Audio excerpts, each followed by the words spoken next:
Welcome to today's episode of the Hot and Steamy podcast. We'd like to first recognize our sponsors, Keli Garza of Steamy Chick and Kimberly Ann Johnson of MAGA Mamas. Follow them on Instagram at Steamy Chick and at MAGA Mamas. Hi, everybody. We are... What is this? What is happening? I don't know. Because now that I know that we're... Oh, but I guess we're going to splice in our normal beginning. Oh, then it doesn't matter. Okay. Hot, steamy, hot, steamy, hot, steamy, hot, steamy, hot, steamy. So our guest for today is, some call her the Pussy Whisperer. Some call her, start over. Wow. It's true, some do. Was that Lou, right? Yeah. That's what Lou says, right? Yeah, P-Dub for short. Others call her the Vapors. The Vapors. Where are you going? I'm Vapor. Oh, okay. Most people on this planet call her the Steamy Chick. Yes. I call her Prima. Yay. This is Keli Garza. Woo! Hey. What's up, guys? Happy to be back. Well, this is our first episode, so what do you mean back? Oh, yeah. Into a conversation with you two. There we go. Woo. All right. Hey, Yeah. Keli. How are you? Good, how are you? Doing well. Doing well. Keli, thanks for being here. So in case you don't know Keli Garza, I'm just going to go ahead and introduce her properly via her official bio. Keli Garza has a master's degree in international development, graduating cum laude. Garza is the owner of Steamy Chick, the largest distributor of vaginal steam supplies in the United States and possibly the world. The what? I added that part. Probably the world. To further vaginal steam education, Garza founded a branch of her company called the Peristeam Hydrotherapy Institute to train practitioners in the use of vaginal steam for menstrual and reproductive health, and to further research on the gynecological benefits reported by hundreds of customer case studies. I am a proud student in the Peristeam Hydrotherapy Institute. Garza is at the forefront of professionalizing vaginal steam into an alternative medicine field known as Peristeam Hydrotherapy. Yeah. Thanks for being here, Keli. Is there anything else you want to add to that bio? Like, what should people know about you that bio doesn't touch on? I'm a mom. I have 2 children. True. 2 little girls. True. Oh. They're super cute. Oh, yes. And another really important one is that I'm an identical twin. So, if you see Steamy Chick on the streets, first check to make sure that you have Steamy Chick and not her twin sister. Yeah. Also known as the evil twin. Just kidding. Just my twin. I was going to say also known as Vibey Chick. Yeah. You like that one? Yeah. Celine vibes. Yeah. Yeah. She's super cute too. Just like your daughters. Yep. Yeah. It's true. Okay. So can you tell us a little bit about what Steamy Chick is? And why did you choose this work? Okay. So after I had my first baby girl, I learned that I could use vaginal steaming for postpartum recovery. And I had learned from a Ghanaian woman and a Haitian woman. Now, prior to that, I had actually already started vaginal steaming because I had gone to a workshop by Marcia Lopez where I learned about the Guatemalan tradition of it. So I set up and I did some steaming. And, as it is when you have a baby, friends come over, family comes over. And so since I had I had never had my vaginal steam chair out where anybody could see it. I had kept this like a very private practice. And so when my friends saw it, they started to ask me about it. And as they started to give birth, I started to share with them about the practice, and make vaginal steam chairs for my friends and make herbs for them so that they could also benefit from vaginal steaming. And this was in Los Angeles. And not too long after, friends of friends who I didn't know wanted vaginal steam saunas and herbs and started to contact me and ask if they could buy my supplies. So I started selling vaginal steam chairs and vaginal steam herbs. And this was I was just at home on maternity leave with my baby. And I just happened to, every once in a while, throw my baby in the ergo, put her on my back, and start making, vaginal steam chairs and go gathering herbs, And so that was the beginning of Steamy Chick. That's really how it started, was that people were, one is that I started to share it with friends, but then once their friends wanted it, then they started to contact me to request supplies. Mm-hmm. One of those people, was that first chair like a bucket and a toilet seat, or like a chair with a hole cut in it? Yeah, it was rustic. I remember that I would one. go to the thrift shop and I'd find like a cool vintage antique chair, and then I'd take off the seat and I would then make it into some type of a vaginal steam seat. Mm-hmm. Throne. They used to call them thrones back then. They'd be like, "Oh, I have a throne." So one of the people who I sold a vaginal steam throne to asked me if she could write a blog about it, and I was just like, "Google, what is a blog?" And then Google was like, "It's an article people write online." And I don't know how I didn't know about blogs. I mean, I was well into my 30s and I should have known that they existed.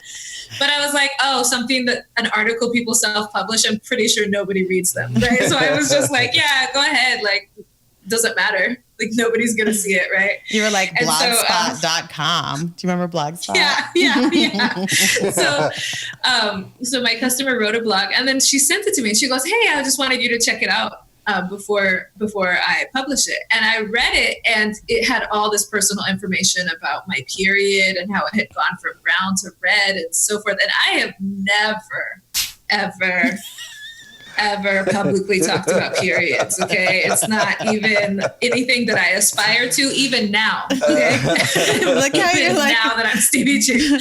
Double clutching your pearls. Yes, oh my gosh. And so I was like, no, I'm just going to tell her not to do this, right? And so then I went, and so I took a shower. I needed to relax. I needed to come down because I was like mortified when I read it. So I took a shower, and somehow I just got the message, like, it's fine. Plus I thought it was fine because I also was under the misconception that nobody would read it. And so anyway, so I got out of the shower. I emailed her. I said, it looks fine. And so she published this blog. And what I didn't realize is that she was a blog writer for an NBC television show, At Home with Dee Dee Iyer. And so that blog went viral. And so now I go from being at home, like selling these little products, to people were calling me from all over the country, "Can you ship?" Mm-hmm. And so I did that for, I don't remember how long, about a year's time, that I was probably selling like 10 vaginal steam saunas per month. And finally I was like, you know what, let me put up a website so that people can see what it looks like, understand their options, select shipping. I think it would be easier. Mm-hmm. And so I put up a website, steamychick.com. Mm-hmm. Wow. Mm-hmm. The origins. Right. The origins. And now, I mean, if you go to the website, steamychick.com, it's so much more. You don't even build saunas anymore. Now you still do herbs, but you really are about like educating the people. Well, what I've learned about business, I've been doing business, right? But now I'm also learning about business. What I've learned about business is that you want a product where you don't have to educate the customer. Okay.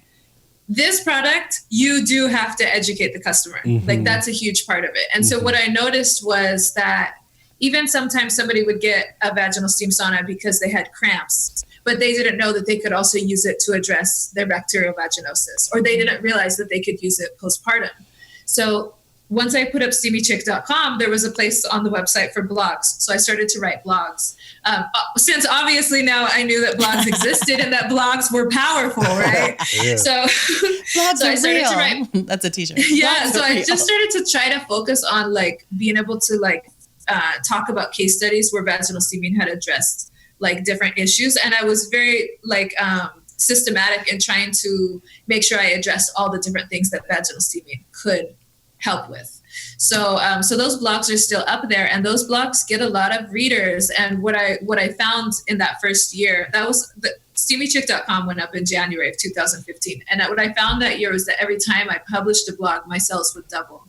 By the end of the year, I went from selling 10 saunas per month to 80 saunas per month.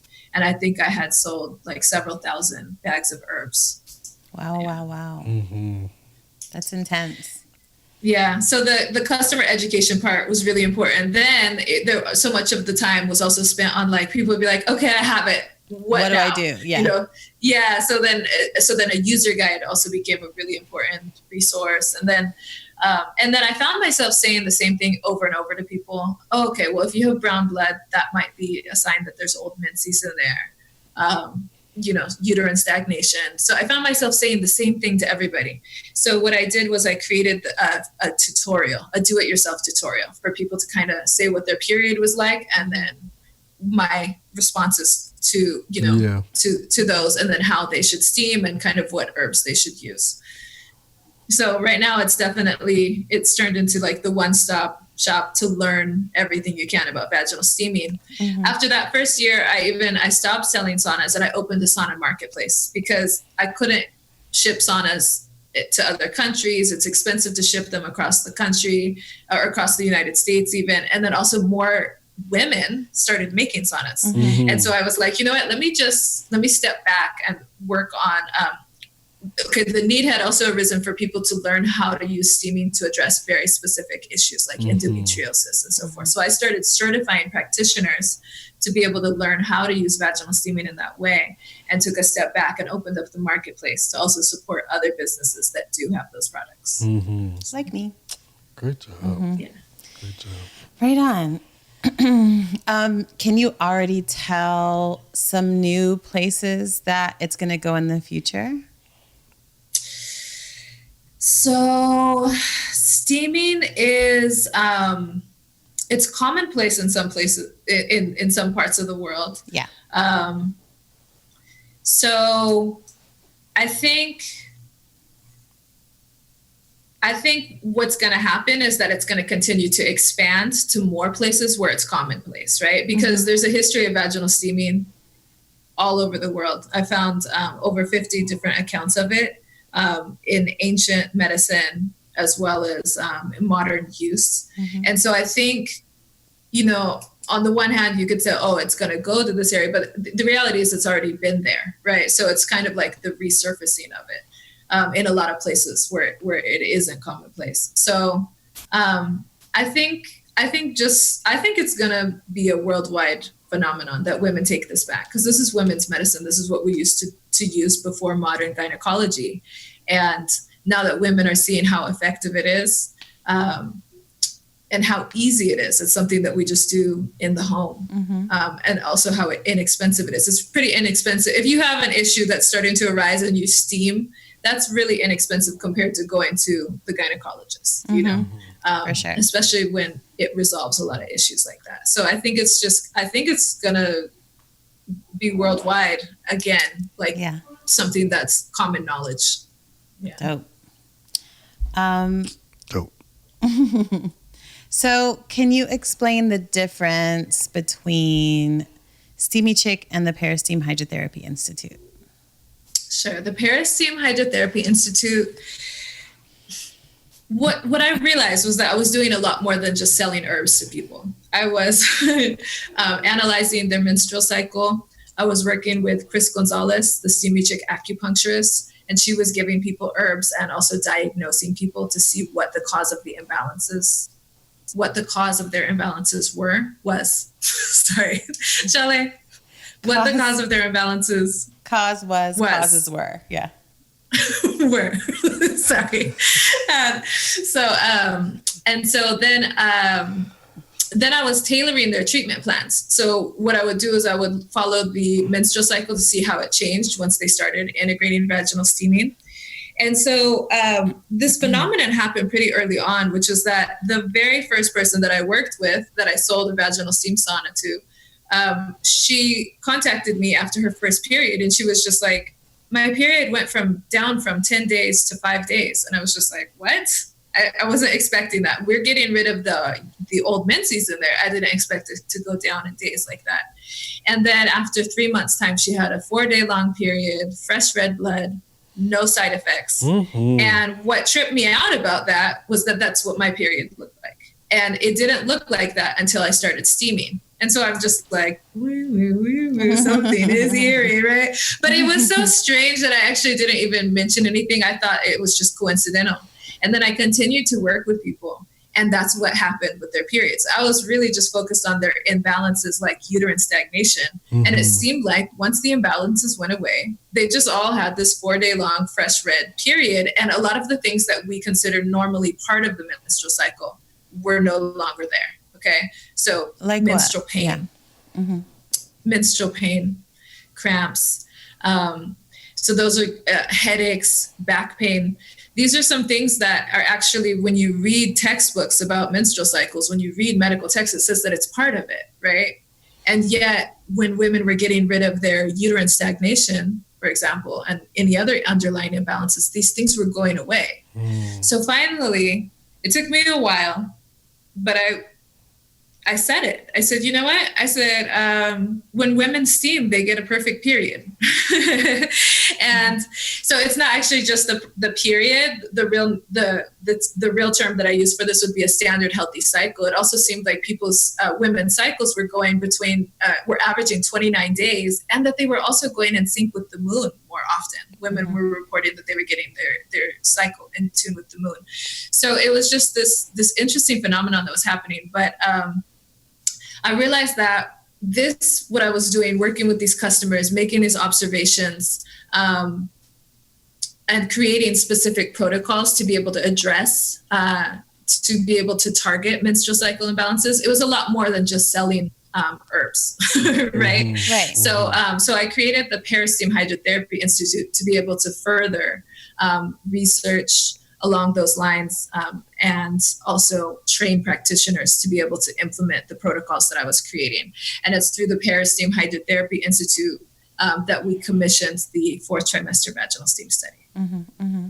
Oh, yeah. Right on. Thank you for explaining that.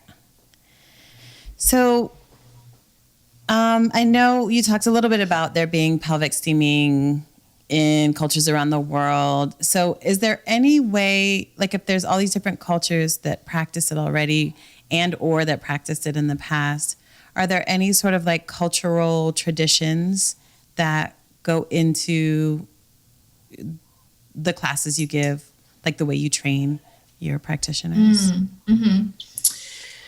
I didn't learn from a cultural tradition of steaming. I learned just from my own experience. The first time I heard about steaming was from Marcia Lopez in a workshop, and she did a little demonstration. And then the first time I steamed was in a Korean spa, and it was very different than the demonstration that I had seen. And neither one of those worked for me. So then I went home and I created my steam throne and started steaming in my own way and started collecting, using the herbs that I already used in my own health. Mm-hmm. And so I continued to steam and notice the benefits of it, and continued to use different herbs and continue to see what those benefits were, right? So I learned, I would say, in an experiential way. And so I consider myself an experiential practitioner.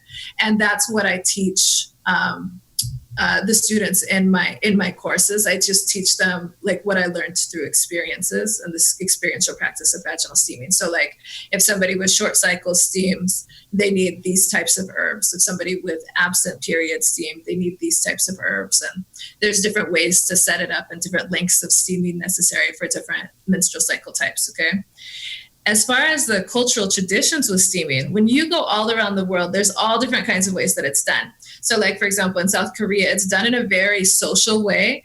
When you go into a vaginal steam spa, and Shala, you can talk more about this. I've never done it in Korea. I've only done it in Koreatown in Los Angeles, but it's very much set up like to me, it was very similar to a nail salon. Like everybody's just sitting around reading magazines, talking, and steaming their vages, right? And then there's other cultures where it's done very much ceremonial, in a very ceremonial and respectful way, right? And so there's so much variation as you go all throughout the world in the way that it would be done. And so I stay focused on the experiential part. But there are cultural practitioners who do come into my courses and benefit from the experiences, but then they go back and they apply that with the cultural rituals that they have around it, Yeah. So there's cultural practitioners everywhere, and they have an important role in the revival of vaginal steaming and keeping those traditions. But that's not the role that I end up playing. Okay. Right on. I just shut this off. You have it up, baby? Yeah. So I wanted to. I have some questions as we are starting to plan for pregnancy. How does steaming like impact pregnancy? And then like, what was your experience like with pregnancy and like steaming and stuff? Okay. So steaming is contraindicated during pregnancy because steaming can open the cervix, which could end up causing a miscarriage. However, when you're trying to get into labor at the end, or if somebody's overdue, steaming can be really beneficial in helping to soften the cervix, open the cervix, help to clear out the mucus plug and different things like that to get the body ready. And also to help with the elasticity of the skin.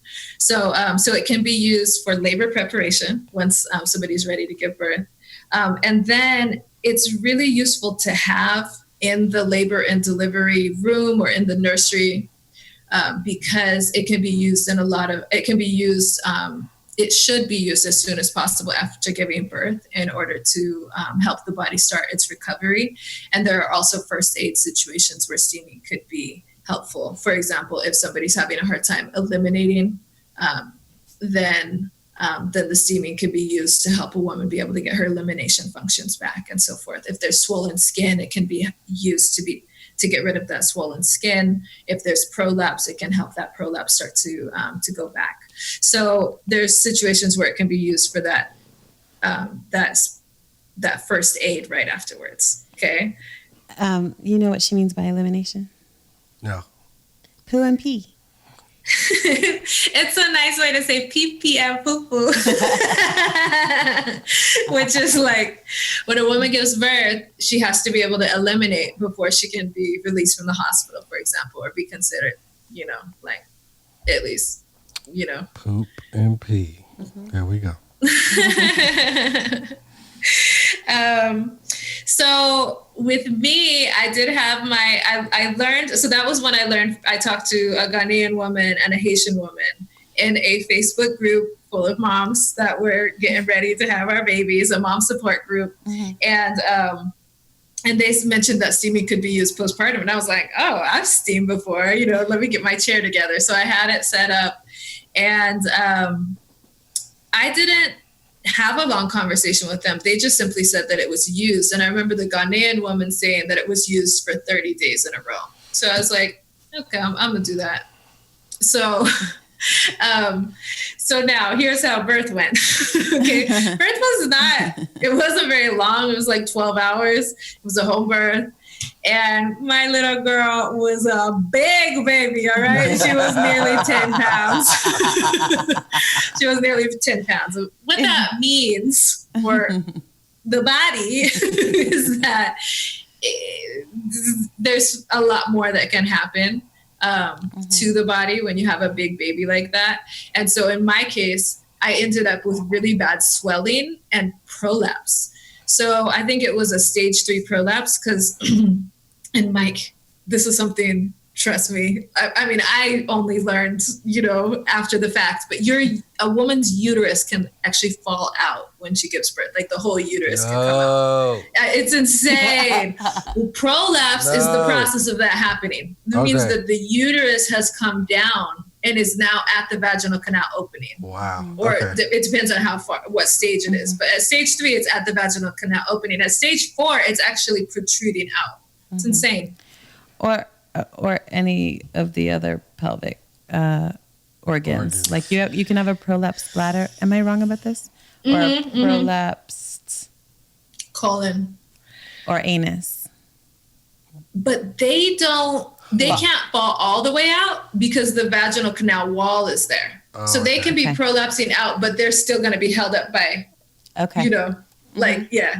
they'll prolapse down and out too. So it's kind of like, it can be scary when you go to the bathroom and you don't know.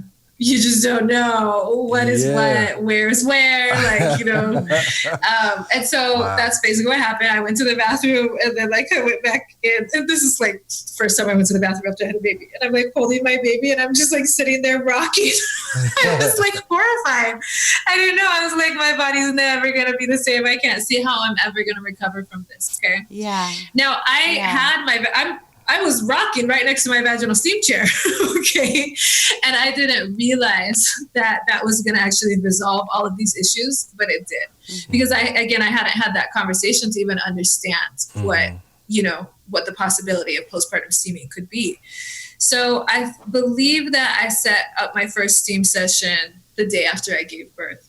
And when I did that, it sounds magical, but the swollen skin completely went away. Okay, so all of a sudden, my vulva was my vulva. One steam. I'm pretty sure, it sounds pretty incredible, which is one of the reasons why we did that 4th trimester vaginal steam study. Because I'm over here with these memories, but I wasn't, researching myself or writing it down, but I didn't know where my vulva was, or my urethra or anything. Yeah. And I remember steaming, and then I went to the bathroom and I was like, okay. I just knew what was what again. Right. And the prolapse, actually, the cervix was no longer, the uterus was no longer at the vaginal canal opening. It was no longer there. There was a distinct vaginal canal opening that didn't have a uterus trying to fall out of, and that was just after one steam session. Yes. And so I continued to steam, and after 10 steam sessions, I remember just being oh, wow, I don't even need to go 30 days, 10 sessions. I can't believe that my body is back. My body was back. My stomach had, the uterus had gone back down. It had down to size. My vulva and everything was identifiably what it looked like pre-pregnancy. My uterus was no longer falling down. The prolapse was corrected. And I remember thinking, I'll just do the 30 days anyways, because that's what she said. And so I continued after those 10 steam. So anyways, 10 steam sessions is going to be pretty incredible for that, speeding up that recovery time. This is why I started to tell others about vaginal steaming. Before that, it was just I had what I thought were good periods, but this was something that when I then compared what was going on with my other mom friends, this wasn't something that I could keep back. Women were dealing with hemorrhoids, not being able to go to the bathroom, prolapse, all kinds of issues. And once I had now steamed through those issues, I'm just over here looking at people why haven't you steamed? You should steam, and these were people who had these issues, the same issues I remembered within the first couple of days, but this was years later. Wow. Years. Wow. So it was really empowering to be able to have that in the home, especially because the doctors aren't really that involved once you give birth. When somebody gives birth, they need to make sure that the placenta comes out. They need to make sure that the person isn't torn. If they are, then they stitch them up. They make sure that they're not bleeding heavily. And then they make sure that the person is eating and eliminating. After that, that's it. That's it. That's what, the doctors and the medical team is checking for. And then you see them again 6 weeks later. 6 weeks later, you guys. Wow. Yeah, so at the end of the day, it's really empowering to be able to have a vaginal steam set up at home, because your medical team isn't really even going to be checking in with you for those 6 weeks. If you have a midwife, it's different. They check in quite a bit within the first week, and then maybe 1 or 2 weeks time period, and then they start to phase out. But again, you know, like, even if I would have had to wait for a midwife check, I had my steam sauna there. I could use it, right? And so, for example, one of my friends recently gave birth, and they didn't want to release her because she wasn't urinating. And so we took a vaginal steam sauna into her hospital room. She sat there and she go, "Oh, help me to the bathroom." And she went and she urinated, and then she was able to go home. Wow. You know, so like, there's just so much, like, yeah, there's so much like application of it. That's crazy. Yeah. Yeah, it's really amazing. It's really wonderful. Yeah. Yeah.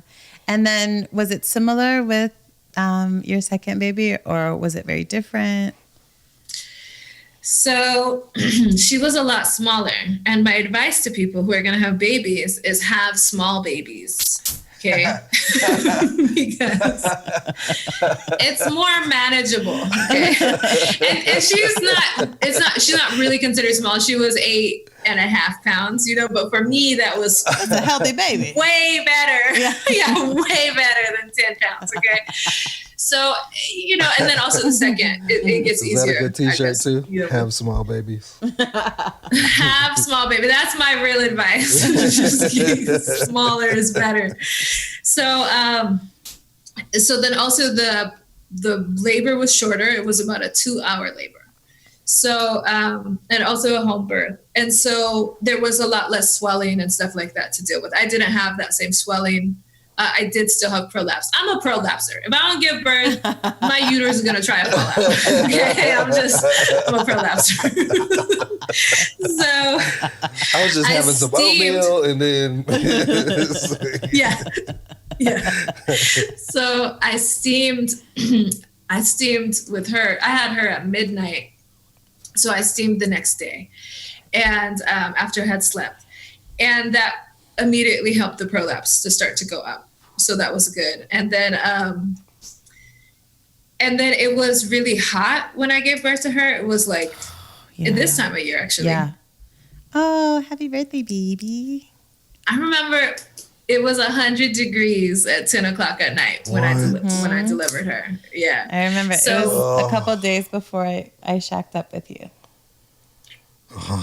It was right after a very fun wedding that Keli was like, "I'm not coming. I'm going to have a baby that day. Congratulations on your marriage." Yeah, that's true. I missed one of my friends' weddings. Yeah. And I did have that baby that day. So, but I steamed. Oh, that's the other thing. I steamed to be able to get into labor and make sure that I was going to have the baby when expected. Okay. But anyway, so I steamed, and it was just so hot. I couldn't really handle the extra heat. I sat on the steam sauna, and I just started to sweat like crazy, and it was just uncomfortably hot. And so I didn't steam again for now, maybe like 4 or 5 more days. And I remember the midwife coming to check in with me. So within the first week, I had like 2 steams.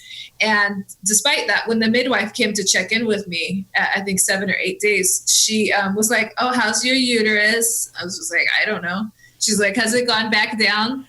Is it going down in size?" And I was just like, "I think so." And so she started to feel around on my abdomen, and she was like, started to feel under my ribs, and then like, you know, like all around. And then she kept on going back down, like to where my uterus was, like below the pelvic bone where it normally is. And she was just like, "This is incredible. I have," and she's like a midwife from the 70s. Like, she's delivered thousands of babies, right? Yeah. She's like, "I've never seen a uterus that is back, you know, down to its normal size like this soon." And I just shrugged, and I was like, "Well, I did a couple steams, you know." And and she was just like, wow, you know. And so I did remember that. And again, that was something that I had wanted to measure when we did the 4th trimester vaginal steam study, what the difference in the uterine involution was, like how quickly the uterus was going back down to size. And what we found was it went back much quicker in the steam group versus the non-steam group. I forget what the question was. Sorry, what are we talking about? I was just asking if it was different. Yeah, if it was different, and it sounds like it was. With both? Did you? Well, I guess with the second one you didn't, but did you steam for a full 30 days, or did you ever get around to doing 30? So I steamed just here and there when I could manage it. Finally, with after with Lotus, with my first baby, I steamed consecutive days for 30 days straight. With my second, I steamed here and there. And then after about 3 or 4 weeks, I remember because she was already a month, I should have already been done with all my steaming. I was like, wow, the prolapse is better. It's not, down at my vaginal canal. However, it is not where it's supposed to be. And when I move around and, and act when I'm, trying to, whatever, just, I noticed that it was different. And so I was like, I really need to do the steaming. And so I was like, okay, I need to do it every day. So I started to do it with, I would go and turn on the AC just so it would be cool enough so that I could handle it and to really get that steaming in, because I kind of panicked, feeling like I had ruined and lost my opportunity, and that now I would be dealing with prolapse forever. And so I steamed for 14 days straight. And then I forget what happened after those 14 days. But all I know is after those 14 days, I was like, oh, no, I'm good. It's back where it's supposed to be. Okay. Right? So the prolapse corrected within 14 days consecutive steaming. Okay. I do find though that when I do a lot of cardio, I do feel like it starts to fall down again. Whereas I don't know if this is because this is my second child or if it's because I didn't steam right away. And I kind of feel like, my thought is that it's because I didn't do that steaming right away. It's really, the most, I think in between my two experiences, I found that it was the most beneficial when you can get it in right away. Okay. Yeah. Okay. Yeah. Okay, so I know you've had years of introducing and teaching people about steaming, and people have been sharing success stories and all kind of stuff. So why was it necessary to do a steam study? Oh yeah, okay. A study is useful because, as everybody's steaming and sharing these success stories, we're all steaming differently. We're all steaming with different herbs. We're using different setup, right? And so to me, as somebody with a research background, I did want to see what it was going to look like if we did it in a clinical way, if we did it where everybody did the exact same steaming and saw it in the exact same way. And that's one reason. But the other reason was really it was a defense because despite how incredible this is, the world doesn't know how incredible this is. And then one strange thing that happens is that when the media covers vaginal steaming, for the most part, it's very negative. It's very negative. It's filled with a lot of fear-mongering, telling women not to do it. And I'm over here like, are you kidding? Yeah. This is what women need, right? I mean, now...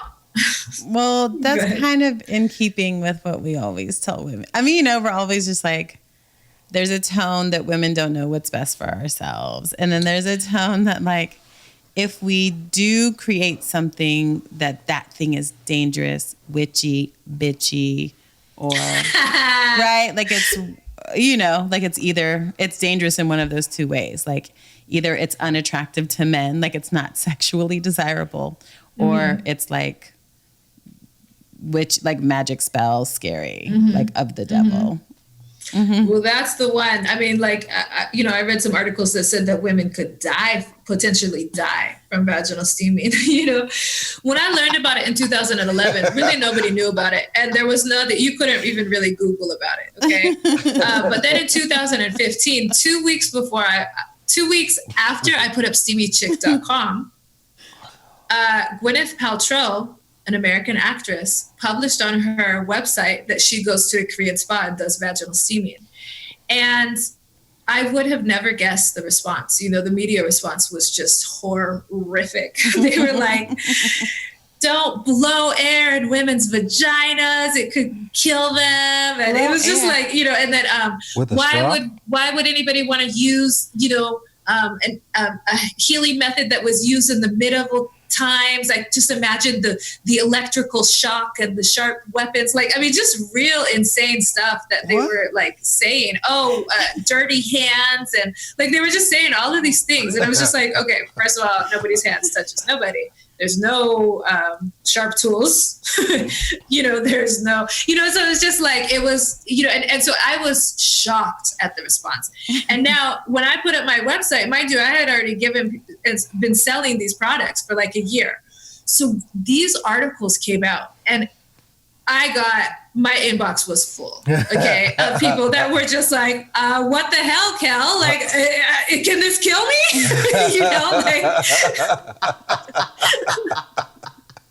So there was like the need to counter this, right? Because, and then the worst part is that, they keep on saying, oh, this isn't evidence-based and there's no proof that this works, as if our case studies, as if our own experiences are not enough, true evidence. Experiences are not worth anything, right? Yeah. So I actually feel like when you look at what's evidence-based and what isn't, what I like, my observations with vaginal steaming, I've worked with over 700 women, and I didn't start when I saw that first woman's period went down from 10 days to 5 days. I didn't start to tell people that their period would go down.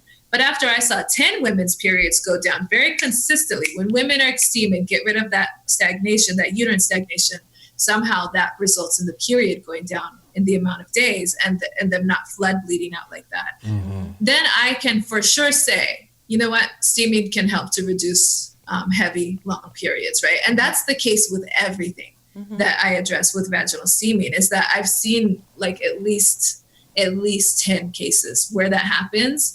And I don't usually say that steaming can help with something if it's 50-50 chance. Mm-hmm. I wait until I see that that's like going to be an expected result, right? So, but on the other hand, I'm just Keli Garza at home, selling vaginal steam saunas, asking women about how their menstrual cycles changed, right? And the media wasn't calling me to ask me for my opinion. Right. Exactly. And I know, I mean, I'm your client, Keli, that like nothing worked on. Like everything that you did find evidence on, like everything that was like, okay, for at least this many people, it worked 100% of the time. Shall try this? More often times out of not, it wasn't really working, but that worked immediately. The length of my period went down immediately. You're what I call a tough cookie. Mm-hmm. And I mean, now we understand why, but like that one is for sure. It goes down for sure. So needing, another thing I wanted to say is that you can always tell when somebody has never seen a steam, never like, you can always tell when someone has never actually talked to someone who steams when they start saying stuff, because they're just like, it must be like running your vag past a dry cleaner or like a car wash. And I'm just like, or they envision like a power washer maybe, or like a, I don't know what. Yeah. But it's whatever their imagination is so far from the truth. It really is. It's like if you've ever been in a wet sauna, like a steam sauna, it's like being in that, but not even as hot. Mm-mm. And then it's just from the waist down. They turn those saunas up so high. It's intense. Yeah, these steams are not that intense. Or it's like having your tea in the morning and leaning your face over it and taking a deep breath. That's what it feels like to me. Mm-hmm. So weird. So you were like, okay, everybody's talking crazy. Yeah. Well, it scared me. It made me consider whether or not I should continue doing this. It scared a lot of my customers who, you've got people who had cramps their entire life and now they don't have cramps. They have pain-free periods. And now they're like, wait a minute, should we be doing this? Are we going to destroy our pH? It's like, well, do you have any infections? No. Okay, then clearly this article isn't correct, right? Mm-hmm. So, but then it also became an insight into how and why vaginal steaming isn't something that's commonplace in the rest of the world. As what you find is that in places where midwives are still in charge of women's health, then vaginal steaming is still used. In places where there's the presence of modern Western gynecology, that's where steaming is either dying out or has completely died out. And then another influence has been on with religion as well. So you find places where there are traditional indigenous religions. A lot of times you'll still find the practice of steaming. A lot of times where, so what happened was that, when imperialism, during the imperial era, a lot of times when people would use their own herbs, they would be accused of witchcraft or voodoo. And this happened in Europe as well as in the rest of the world. And so people, vaginal steaming, you use herbs. And so the people who knew how to do it were herbalists. And so it had to go underground in so many places just in order to keep people safe. And then you have other situations where all of the people who had the knowledge of it were killed or were wiped out one way or another. So when you see that the way that the media and the doctors responded to vaginal steaming when they had no knowledge of it, we see very quickly how and why vaginal steaming is endangered. And I'll give you two examples of that. One is that I was talking to a friend of mine in Nicaragua, and she was dealing with a prolapse issue on some fibroids. And I was like, do you guys ever do like vaginal steaming? Do you guys have that there? Because I know she lives in a place with midwives and in a village where midwives tend to the births still. And she was just like, no, I've never heard of it. And I was like, what about like after you gave birth? And she was just like, oh. She said the old midwives used to do that. She said, she's had 7 children. She said, with my first 2 babies, she said, really, it's true. She said, they would bring the herbs and you would sit over it. She said, and wow, it felt so nice. She said, and you know what? She said, after all of my other births, I went to the hospital and they just sent me home and they didn't even do that for us, right? And she hadn't even really thought about the fact that had been missing, right? Yeah. Because in the village, if you have enough money to go to the hospital, that's considered better, right? But at the end of the day, those doctors didn't give her that same care. Yeah. Yeah. Right. So going to the midwife, using that's considered what poor people do. And that's only the option if the hospital isn't an option. Right. Yeah. And so you end up with this situation. So anyways,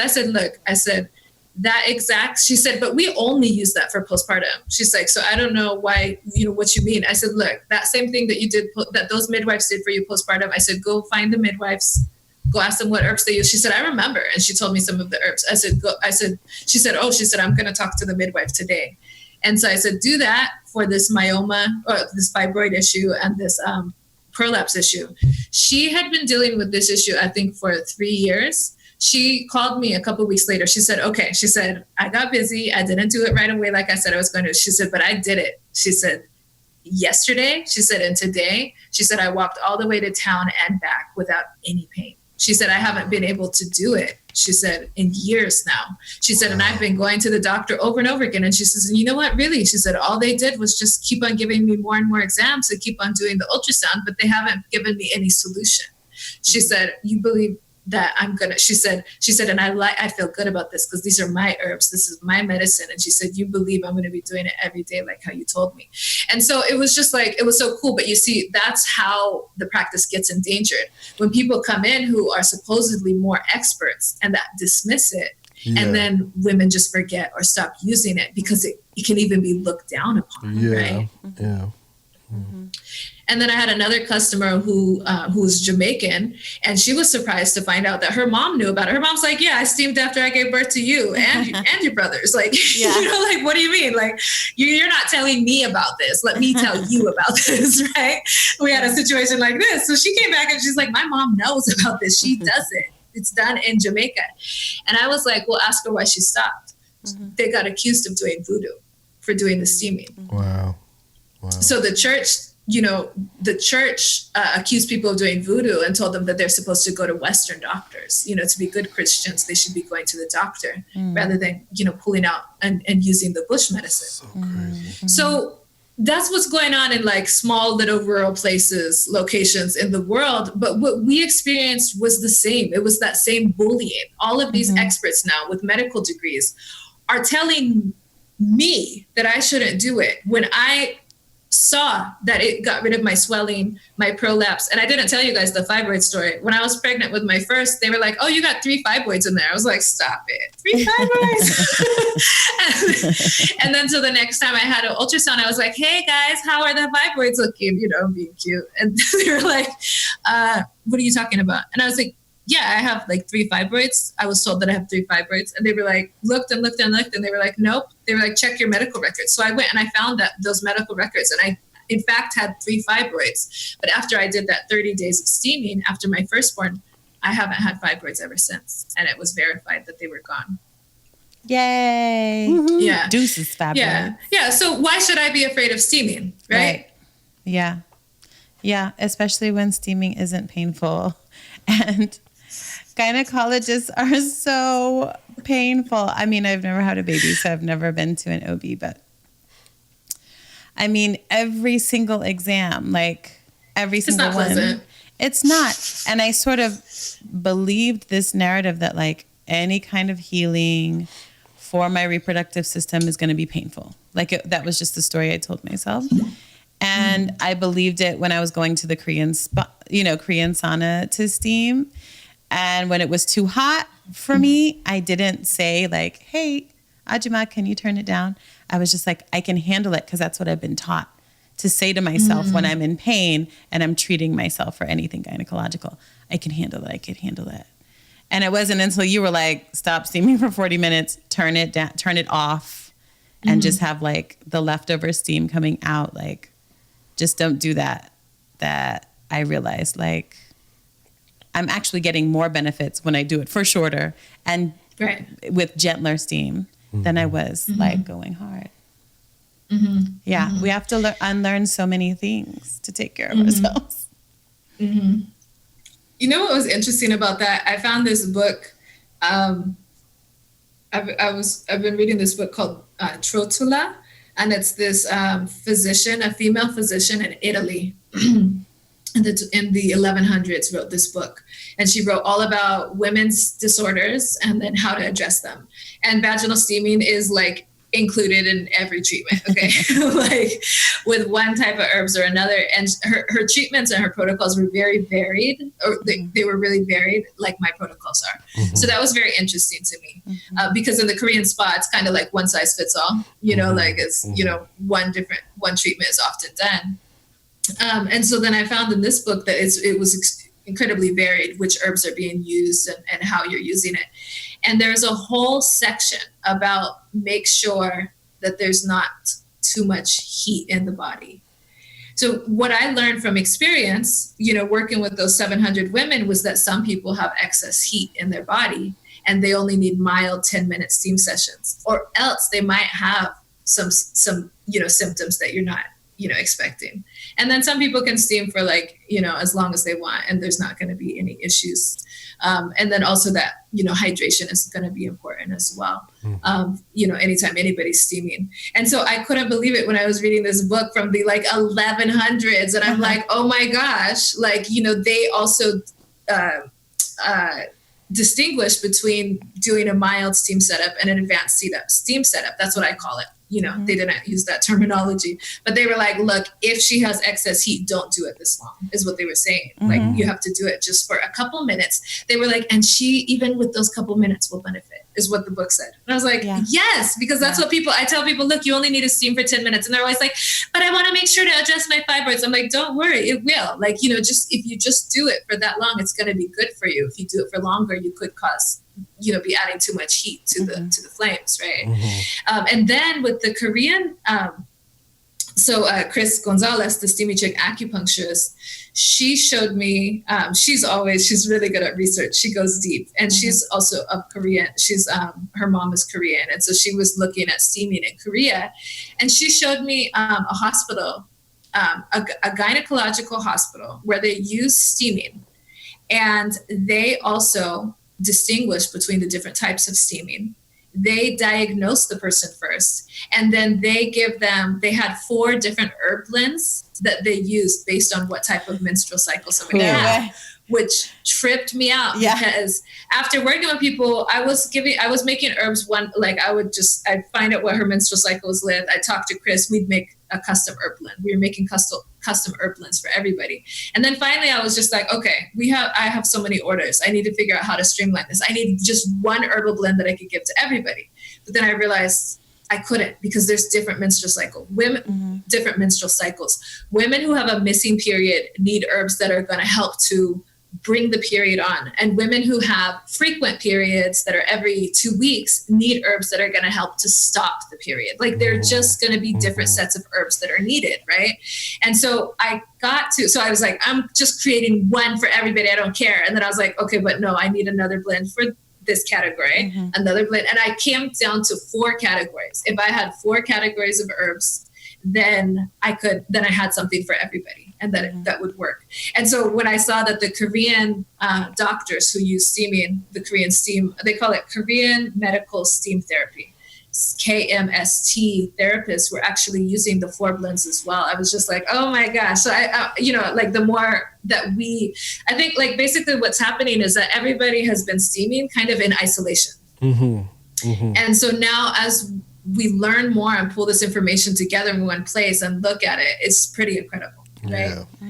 To see some of those, for me, it was just like very validating to see, those 2 things. One, that the Italians, the Italian doctor wanted to designate between those who had excess heat and not, and that the Koreans designated the 4 different menstrual cycle types.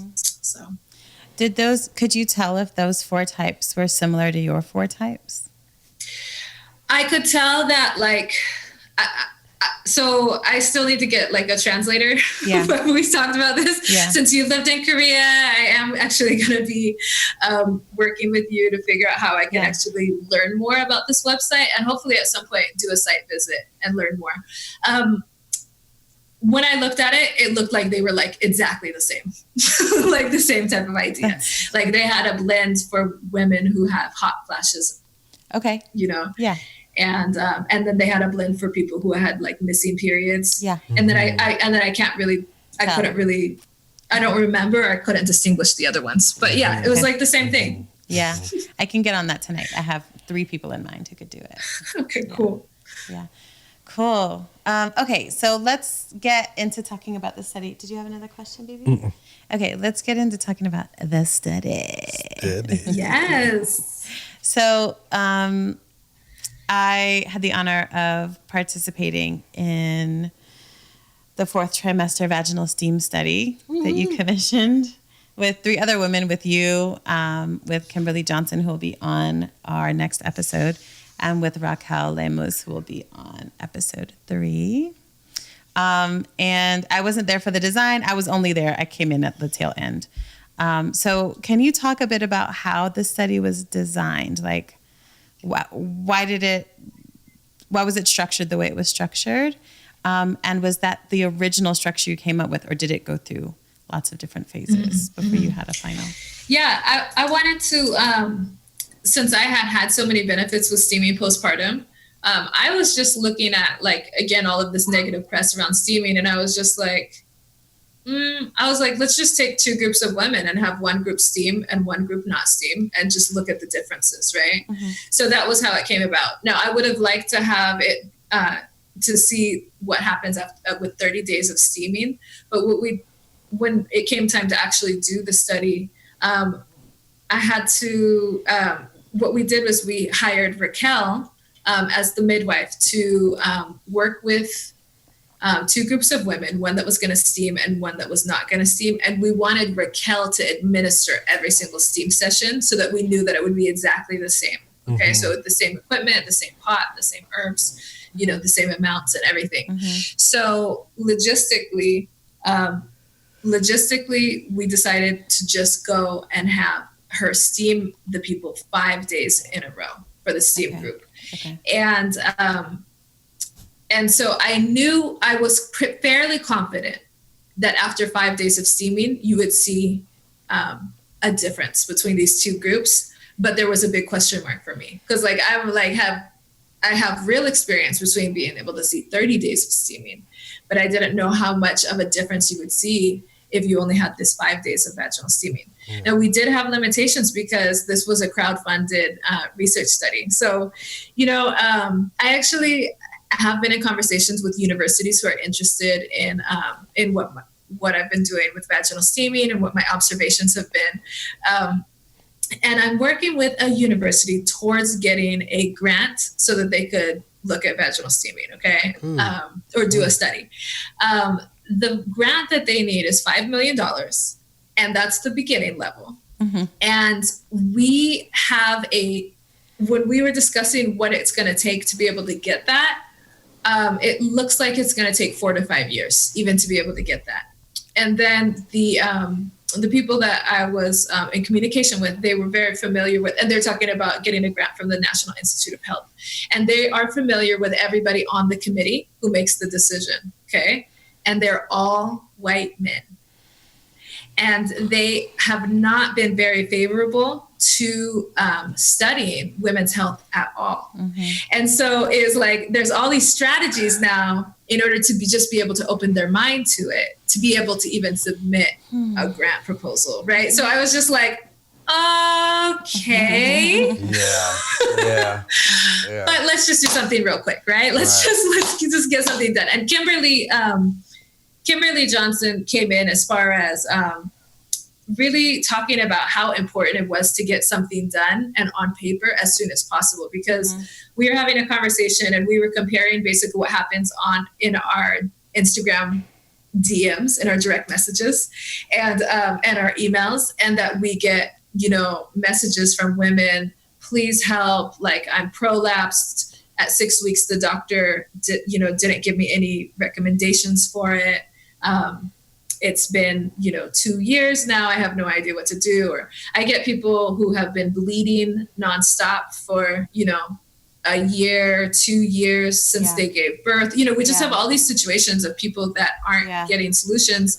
And a lot of times the solution is a hysterectomy or birth control, which the birth control or the pain meds that are recommended often aren't solving the issues, right? So basically we have all of these people communicating with us who have unresolved issues, who have unresolved postpartum issues, and they're not getting the care that they need because perhaps it's something that's unaddressed, or they're not getting, competent care. The providers aren't giving them competent referrals. So Kimberly tells me, she says, I want to do a study on postpartum. She's the author of the 4th trimester. So now she's getting all this communication from people about their birth injuries that have been unaddressed. So she says, I want to do a study on vaginal steaming. And I'm like, yeah. Samesies. Me too. Right. Right. And she goes, what would it take to get a study done? And I was like, in a couple of more years, like next year, I'm going to focus on, getting into studies and doing some of the steps that it's going to take in order to get some of this stuff funded. And she goes, that's just too long. Like we need something right away because these women need help. And she said, I'm on hiatus and I have a waiting list, like 500 people on it. She's like, so I can't even start to see the people because I can't even see that many people. And I'm just like, yeah, okay. I was like, so the thing is, like, the study would be pretty easy. Like, this is the study that I've designed. I already had it in my mind, And I said, we would just have to do something like really simple and really small, And she was just like, I think that we need to do it. And she said, this is what convinced me. She said, vaginal steaming can bring the most amount of relief to women who have birth injuries in the shortest amount of time with the least expense. And I think that's why we need a study done ASAP. She's like, I need something done that I can then give these people, and then they can just go home and steam, you know? Yeah.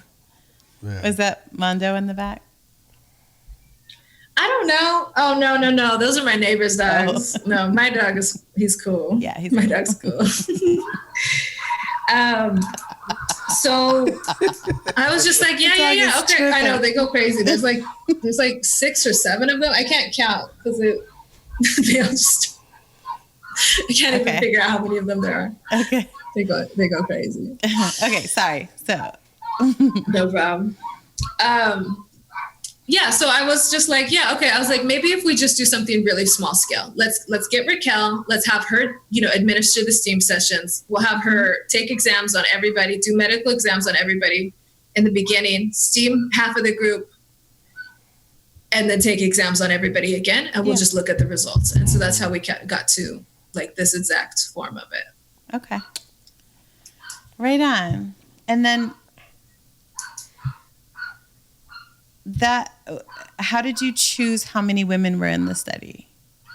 We wanted 30, okay?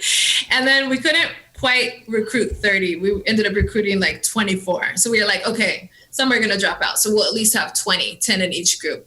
And then out of those 24, 14 more didn't come through. We ended up with 12, okay? So 6 in each group. So, that was one of our biggest lessons was, the recruiting process is difficult, it's challenging. Mm-hmm. And then a lot of people ended up with unplanned cesareans. We were only working with people who were doing vaginal delivery just to keep as many factors the same as we could. And so we only ended up with 12 people in the study. So we ended up with 6 in each group. Okay. Yeah. That's really interesting. To go from 20 to 12. I mean, were all 8 of those unplanned cesareans, or do you know? We'd have to look at it a little bit closer. Mm-hmm. We'd have to look at that a little bit closer. But I think it was me and Raquel were talking about it, and we went back to go look at that data. And I don't think it was all of them. Okay. Yeah. Okay. Yeah. And then what, let's talk about the findings a little bit. What about the findings did you find especially interesting, and were there any that surprised you? Like having steamed 700 women, having steamed postpartum with 2 babies, like was there anything that you were like, wait, really?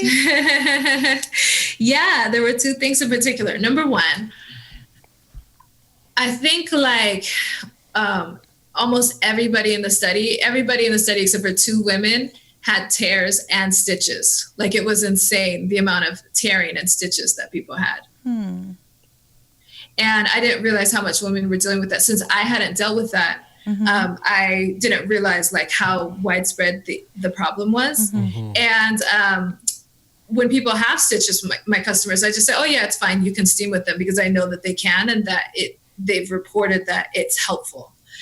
But what we saw in the study that there was actually a huge impact. Like there was a huge difference between the 2 groups for what happened with this when those with stitches steamed versus when those with stitches did not steam. Mm-hmm. The steam group didn't have any discomfort after the 5 days. They had no further discomfort with those stitches ever again. Whereas the non-steam group, I believe it was all of them, were still having discomfort with those stitches. So it's interesting because with birth and with recovery, there's not even a standard for what the different postpartum recovery indicators are. So when we were going to look at what Raquel what her medical exam was going to be, we actually had to think through what we believe a full postpartum recovery is. And stitches is not considered something that is, Yeah. is on the list, right? And so something that, Kimberly Johnson is looking at is that at the 6-week checkup, women are usually given the green light to go back to sex, to intercourse. And so at 6 weeks, if women's stitches are still irritating them, if they're still burning, then sex is going to be painful. That sounds right? terrible. It's terrible. It is terrible. Mm-hmm. So it's kind of like, is this really, it's something that's going on under the radar? But then the second you mention it in a room full of moms, so many of them are like, oh my God, yes, the stitches, they hurt so bad, right? And for so long, right? So it's something that a lot of women are dealing with complications that's kind of going completely unresolved. And then it was incredible to see how well the steaming was able to resolve and help those stitches heal up. So that was one.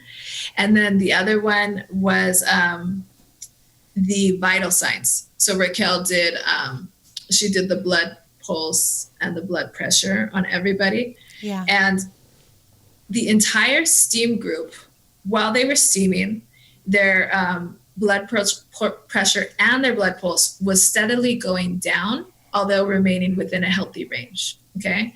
And then the entire non-steam group, their blood pressure was going up the whole entire time. Wow. And then finally, at 6 weeks, we saw that their blood pressure and their pulse had come down, but their blood pressure and pulse was steadily going up. Wow. Well, if somebody has one of the most common postpartum complications is called preeclampsia, and it's simply really high blood pressure, so high that the whole body basically can shut down and the woman could die, and doctors still don't know why this happens. Well, it's interesting that the steam group's blood pressure was coming down, and then the non-steam group's blood pressure was going up. The way I interpret it is really just like stress or calm. It seems like the steam group was receiving more calm. They were receiving calm from that intervention, whereas the non-steam group wasn't. They weren't getting something that was helping them to calm their nerves. And then what was interesting with that, we did a final follow-up visit at 6 weeks. What we found was that the steam group, when they stopped steaming, their blood pressure actually started to go up again. And then it ended up balancing out with the non-steam group once theirs came down. So it never went up beyond what it was when they started out with the beginning, but it started to rise after they stopped that steaming. So to me, so that was something that was interesting. I had never really thought about that before. I definitely wasn't expecting it.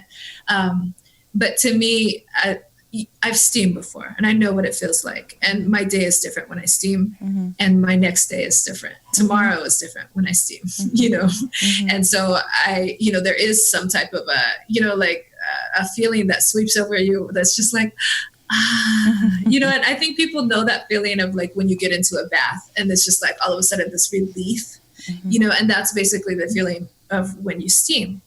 And so I think, what this might indicate is that our body is responding. Our vital signs are responding to that sense of release that we feel when we do it. And that's also, it's just important for all of us to know that postpartum, we really think about slowing down and resting. Like when you think of postpartum recovery, you think of mom being sort of stationary and resting, and you don't think about that leading to increased blood pressure. I've never had a baby, but I've been around when my sisters had babies and my friends had babies, and I understand that babies can be stressful, especially in those first couple of weeks when mom is still in a lot of pain and she's not getting enough sleep, and she's the food source for someone who also went through a traumatic event, basically. But it's not something that's in my narrative of I have to go help my friend because her blood pressure is rising because of stress. I think I have to go help my friend because she's in bed and somebody needs to do the dishes and the laundry and make food. But that's just a really important thing to add to my consciousness of caring for myself when we get pregnant and also caring for my friends. Yeah. That's so interesting. Were there any others besides those two? 3? Well, I mean, overall, I was just so like what we saw. What did we pulled out like 6 or 8 different areas where the STEAM group performed a lot better than the other group. So we saw that they started to lose weight sooner. They lost a lot. They lost more weight inches off of their waist. Their waist went down quicker. Their uterus went down to size quicker. Their lochia expelled. It advanced. They advanced through the different stages of the discharge quicker. And then by the 6 weeks, they didn't still have discharge, whereas the other group, I think like several of them still had discharge by the 6-week mark. So, so there was just all of these areas where the STEAM group was better off than the non-STEAM group, to the point that Raquel said she kind of felt bad, like she felt bad not steaming the women, because she knew that they would progress better, if she was steaming them. But overall, I was just so relieved that we got results with only 5 days of steaming. Yeah. Like I was over here, we crowdfunded, and thank you to all of the Steamy Chick customers. I was able to, donate funds, to the study. And then also so many more people in the community stepped up and sent money for the study, including Kimberly Johnson's community of the 4th trimester book readers and the people who follow her. And so it was just really beautiful, that everybody came together to fund this and that we did it ourselves. We didn't sit around and wait for the committee at the National Institute of Health to decide that this is important. We just did something, and we did it ourselves, and we figured out how to do that. And so it was incredibly empowering. But when Raquel had all of the data together, you can't, when you're just looking at data, you're just looking at all of these columns, you don't know what it's saying. You got to average that out. You need to put that in charts before you can understand what's going on. And that's obviously when it was so great to hand it off to you, but when we got that final report and we could see, these trends and understand that that the STEAM group, that we were able to show in this study that the STEAM group was doing so much better off. Oh, it was like this huge sense of relief, because I was afraid that we weren't going to find those results and that everybody would be like, hey, you probably just think that steaming caused these, you to recover, but maybe you just recover, Right. Like, it's placebo. Yeah. Yeah. Placebo. Exactly. Yeah. That's so great. So can you talk a little bit about what other kinds of foundational studies you'd like to try? Do you have some ideas for those also? Oh, yeah, I have a list of them. Let's see. I mean, this one is so successful. What else, Let me grab my list. Okay. Yeah, that's really interesting about first just being able to find that much data within those 5 days, like across that group of women. Like, that's amazing. Yeah. And then there's so much more. Yeah, there's so much stuff that they decided was outside of the scope of the study. Too, like there's just so much to look at. Like, we care so little about women's reproductive health. Yeah. Like, we just found out a couple of years ago the actual length and function of the clitoris. Like, a couple years ago. That's crazy. Nobody ever wanted to look. That's crazy. In all this time, nobody looked. That's crazy. And then I'm supposed to trust you? That's like the authority. It's weird. Yeah. The other strange thing was that when, like, even for us to say that we believe this group recovered more than this group, we actually had to define what we believe postpartum recovery is. Right. Like, looking for those indicators was really interesting, because I had some in mind. Kimberly was like, well, returning to sex and being ready to return to sex at 6. First of all, she's not necessarily suggesting 6 weeks, but she is saying that if that's what the doctors are telling people, then we need to look at that as an indicator. Right. And then Raquel had some more that she contributed, but we actually had to create this vision for what Right. postpartum recovery is. And that's actually something that's really scary when you have a baby, is that nobody tells you what this process is like, how long it's going to take, and what needs to happen. There's very like specific things that need to happen. The tears need to heal. The organs need to go back into place. The uterus needs to go back down to size. The discharge needs to clear out, like, and there's more as well. But like, one really fascinating one to me is that nobody checks to make sure that any bones aren't broken. Some people, they, sorry, here we go again, you guys, things that can happen in childbirth, all right, is that sometimes people's bones break. Yeah. And like ribs often these and women, tailbones and these are just from people I know, like broken ribs, broken tailbones. Yeah. The tailbone could break. Pelvic? Pelvic bone? Are there bones? Do we have pelvic bones? Yes. I don't know, but I might have had a pelvic bone break, and so that's the one that I'm aware of, but nobody ever asked me. Right. But then this doula was like, oh yeah, that happens, and then Kimberly Johnson does this anatomy class, and she's like, specifically when people's pelvic bones are shaped like this, those are the ones that are more likely to break. And I'm just like, oh my gosh, like, why isn't there, if somebody complains of like coccyx pain, or when they do a 6-week checkup, how come nobody, if they are still complaining about pain, like why isn't there like an x-ray to determine whether or not any bones are broken, right? Like there's so many things that really seem like they're left like unaddressed, so that was, so that was interesting. And then, so like, we actually had to put like, we didn't put this in the study, but on the 4th trimester vaginal steam study website, I put, well, this is our proposal for what postpartum recovery should be. And it included that, like checking for bone breaks, Okay, so what I decided when I did the study was that doing a pilot study is pretty simple. It's pretty small. I have these ideas in my mind of how these studies should be set up and what findings you're going to have.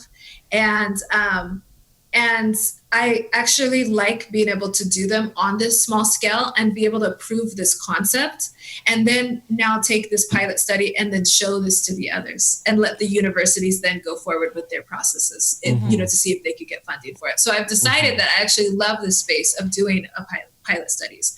And so 2, 3, 4, 5. There are 4 more pilot studies that I would like to do before I feel like I can walk away, and that I've, like done my part. So one would be fibroids, looking at the effect of vaginal steaming on fibroids. Again, because what people have found is that when they steam, either their fibroids go away or their fibroids reduce in size with steaming. Again, these are just anecdotal case studies, but I think it would be really cool for us to understand it through a clinical study. Bacterial vaginosis is another one that doesn't have a very high success rate in gynecology. I think I saw a statistic that a high percentage of the people who are treated for bacterial vaginosis with antibiotics will be back with that same problem like 3 months later, within 3 months, right? So there's a high recurrence of it even after taking antibiotics. And so everybody who has BV, especially on a chronic level, knows this. The doctors know it. They're unsatisfied, with, having to give out the antibiotics over and over again. So sometimes they'll vary them and so forth. But, in some cases it's just chronic and it doesn't go away. And there's like and that's actually quite a few people. So bacterial vaginosis, when people steam, it seems like it goes away.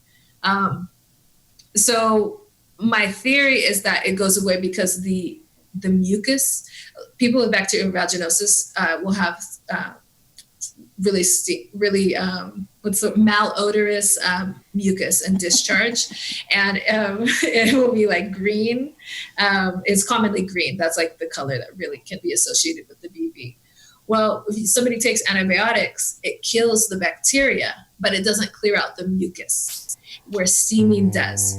People who have like irregular discharge, irregular mucus, when they steam, that comes out. So it's actually funny, and something that's important for people to know. If they have any, any irregular discharge that comes out when they steam, they're going to see more of that come out, because it actually clears it out and decongests all of the mucus in there that's not supposed to be in there. And I think that's why it prevents the reoccurrence of it, because we all know that bacteria loves mucus. We all know that there's germs, like when somebody blows their nose, you would never touch that tissue because you know that it's got germs in it, right?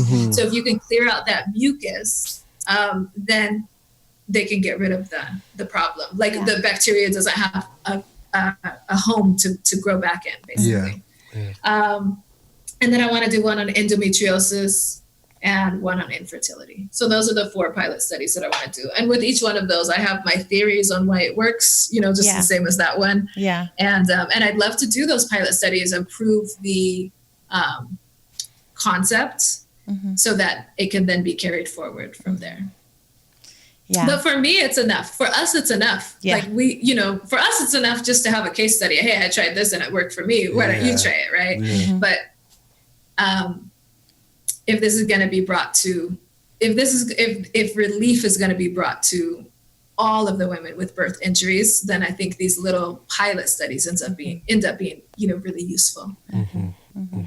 Yeah. Right on. Keli, thank you so much. I learned so many things today. Always. Did you have any more questions, baby? No, I'm good. Okay. I have a question for guys. Okay. I have a question for guys.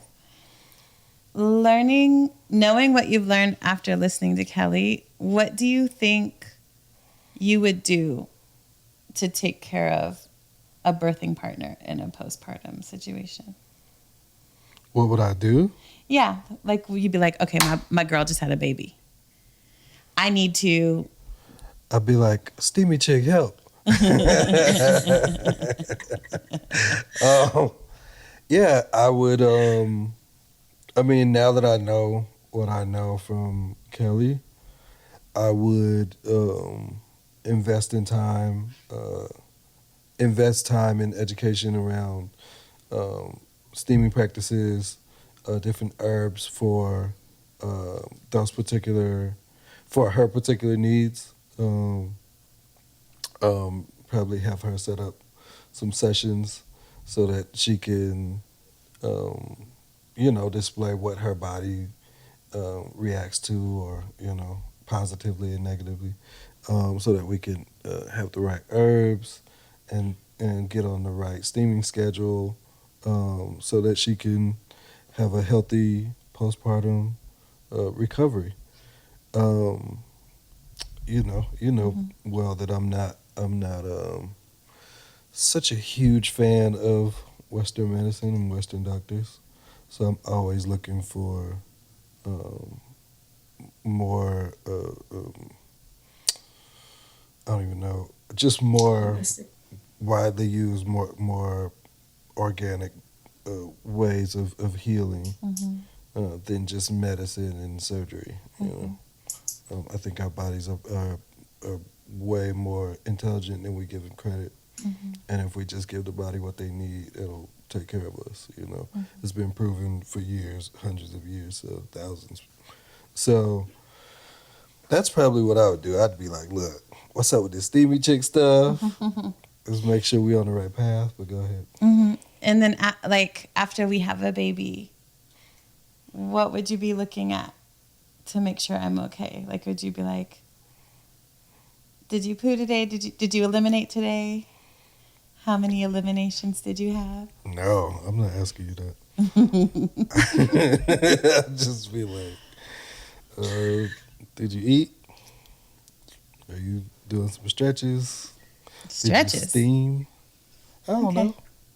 Yeah, stretches. Look, we learning. Yeah.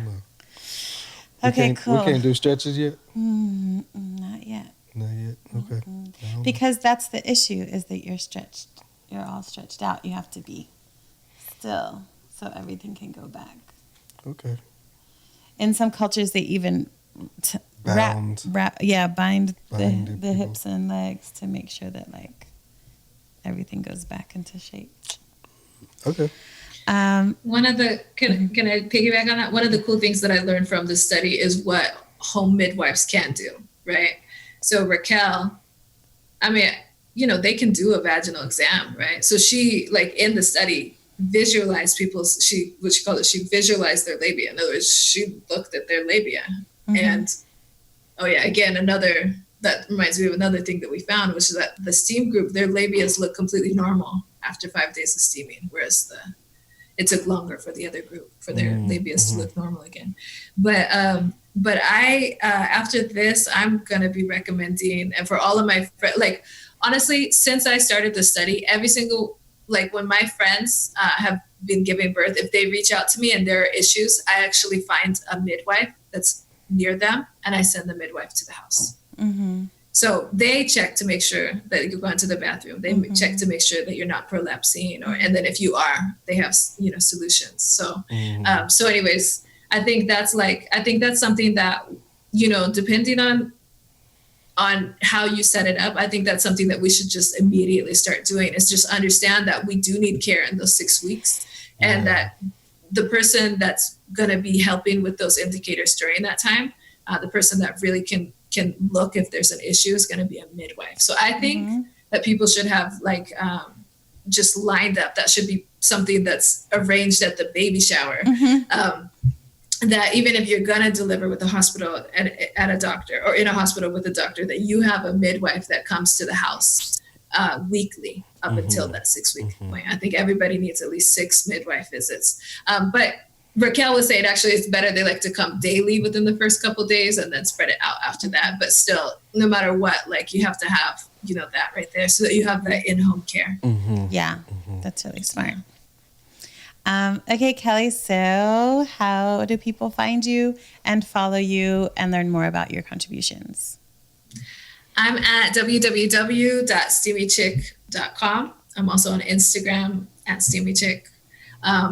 On Facebook, we have a Steamy Chick vaginal steam forum where we talk about vaginal steaming all day long. Yeah. That one is really fun. You can come in and not ever say anything and just read everything you want to read and get out. Or you can ask a million questions and somebody at some point will answer you. Like somebody will be like, oh, I know the answer to that because I asked it last month. It's this. Yeah, it's a great resource for sure. And there's women from all over the world in there. It's great. Okay, cool. Thank you guys so much. This was so fun. Thanks for being here. Yeah. And thanks for bringing the steam. Wow. Yes. Hot and steamy. All right. Everybody, it's time. I'm so confused at these little intros. Like, what is happening? I'm trying to be an announcer. Should I not quit my day job? Please. It's time for Mansplaining with Mike. What? It's time for Mansplaining with Mike.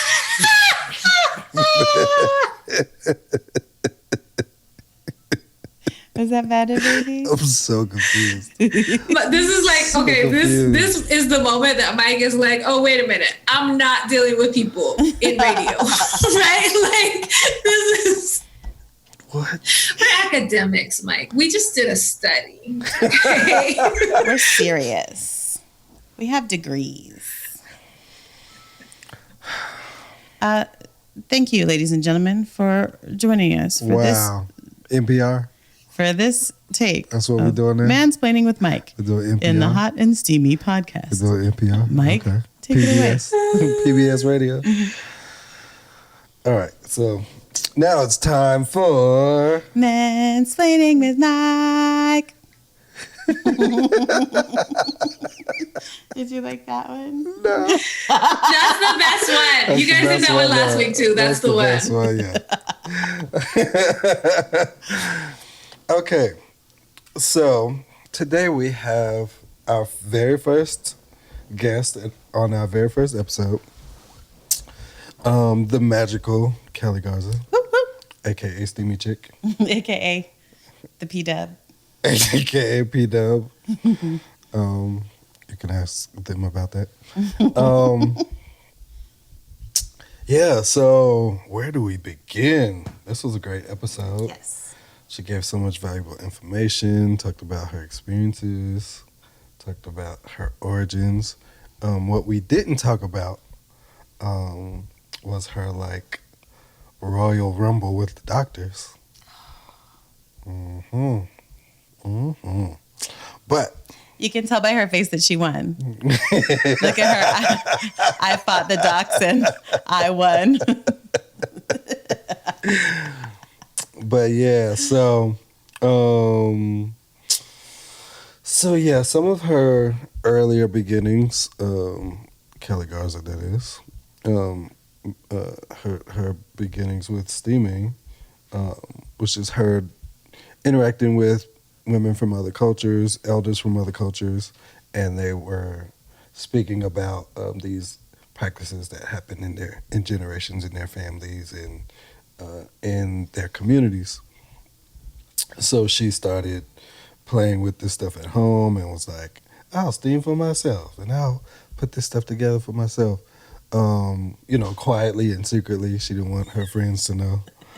And then, people found out, a couple people found out and was just like, all right, cool. This one woman found out, I don't remember how, but she was like, I want to write a blog about it. And she's like, Kelly's like, blogs don't exist. What is this mythical blog you speak of? And so she's like, you doing a blog, ain't nobody gonna read it. I'll tell you everything about me because it's just gonna be some little thing on this new internet thingy that's gonna get dusty in a corner somewhere. And come to find out, this was like a very widely read article, widely read blog. So all of her personal business was just all out in the streets. People was talking about it at church and at the park. Like it was like, those scenes in the movies where like it's like you walk by and people like got newspapers. I was like, Keli Garza's vagina. So she's just like, embarrassed, but also like people are like learning because they're like, oh man, what's this steaming stuff? And then like 2 weeks after her website goes up, who is it? Cameron Diaz or somebody? Same thing. Just kidding. Gwyneth Paltrow. Sorry, everyone. Gwyneth Paltrow. Gwyneth Paltrow tells the world via the media that she practices vaginal steaming as well. So people are like, oh, what is this steaming stuff that Gwyneth Paltrow is doing? And then like her site blows up. Like people are just like, I found this website. And now like she's getting alerts that like, you've got 3 million visitors on your website all at once. And so, she's providing all this information and all these herbs and all this stuff about stuff. And people are like, I want to buy this steam chair that you're making. And she's like, all right, cool. I'll make more. And so she starts like shipping out more steam chairs. She goes from like selling 10 to 80 a month. And then people are like, cool. I got these OG steam chairs that's going to end up in the Smithsonian one day. And then, and she's like, yeah, cool. So now she's like, all right, it's too much for me to do. So I can't like personally talk to y'all. So she's like, I'm going to teach y'all everything I know. So she's like, all right, cool. I'm putting these classes together and I'm training these steaming practitioners. So like people all over the world like learning this stuff and like are like taking steaming to like their local communities. And now like people have these Keli Garza shrines in their like steaming areas. This is none of this has been on this episode. So, but yeah, we talked about, she talked about just the benefits of steaming and like postpartum in her own life as it pertained to her pregnancies and, and the stuff that ended up working for her that wasn't necessarily recommended by the doctors. But she was just like, I feel like y'all don't know what y'all doing. So I'm going to do this and I'm going to be healed. And then I'm going to just throw it in y'all faces and, just be good. So she's like, good. And so now everybody's just like, all right, cool. We're learning these things. She's talking about, as she has helped bring together this entire community around steaming and vaginal health and reproductive health in women. A lot of it around postpartum recovery. All these articles are coming out and people are just being like, you could die from steaming or you can burn yourself. It's really dangerous for women to do things alone. And and so she's just like, man, what these people talking about? Like, we know what we doing. We're smarter than them, but we want to know for ourselves, like, also what's really happening here on a grander scale. So Keli and a few other people decided to put this STEAM study together, and they did, and they knocked it out the park. And, some stuff that y'all need to read this study. I don't know if this is going to be publicly available or not, but y'all should read this already study. publicly available on our website for this podcast, but then also at fourth trimester vaginalsteamstudy.com. Woohoo! Yeah, I didn't know that. Sorry. But yeah, like all of the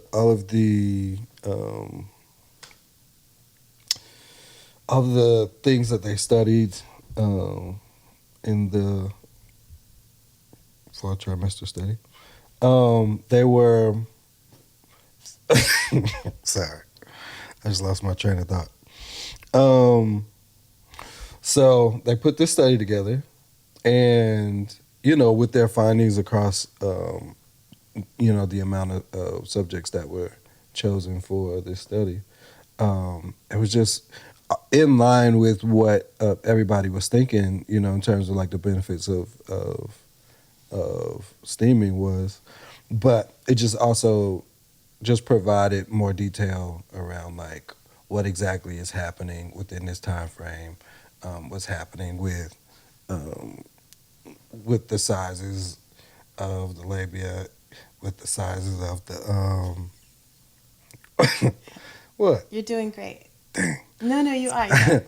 with the what's happening with the prolapses and all kind of stuff. Why are you laughing at me?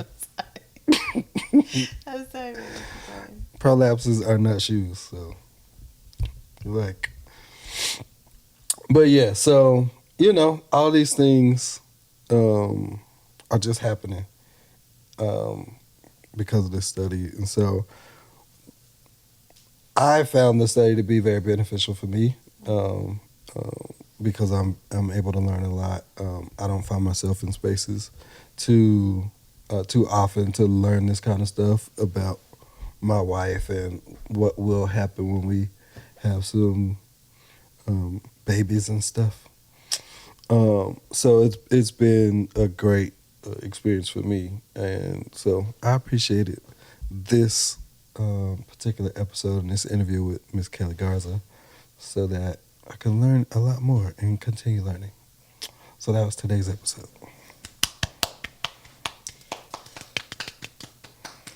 Great mansplaining, baby. That was so great. The prolapses. Prolapses. And all the labias. Okay. Oh yeah, it's really good when you start saying body parts. That's my favorite.